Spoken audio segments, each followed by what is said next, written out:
J'aimerais qu'on parle d'un sujet concernant la femme qui est le sujet de l'abandon.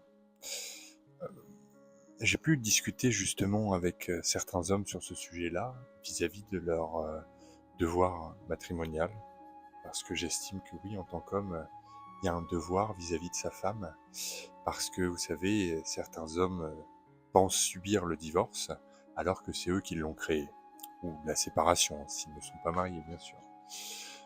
Une femme, elle peut se sentir abandonnée euh, de plusieurs manières, d'accord? L'abandon, il n'est pas que physique, d'accord? C'est-à-dire que chez un homme assez cartésien, il va se dire, bon, l'abandon, c'est si jamais je la quitte et que je m'en vais, que je pars avec une autre.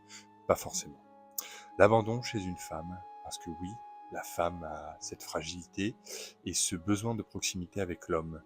C'est-à-dire que elle a un besoin d'écoute, d'attention, de compréhension au quotidien. Elle a ce besoin-là.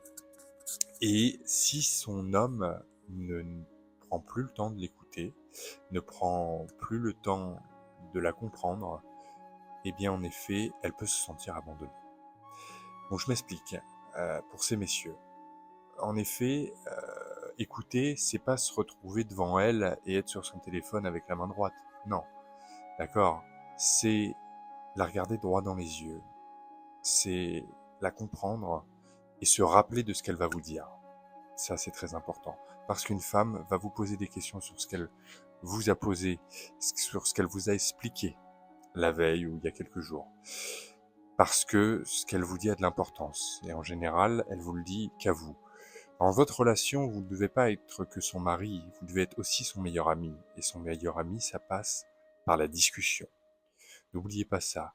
Écoutez votre femme, parce que sinon elle se sentira abandonnée de cette manière-là.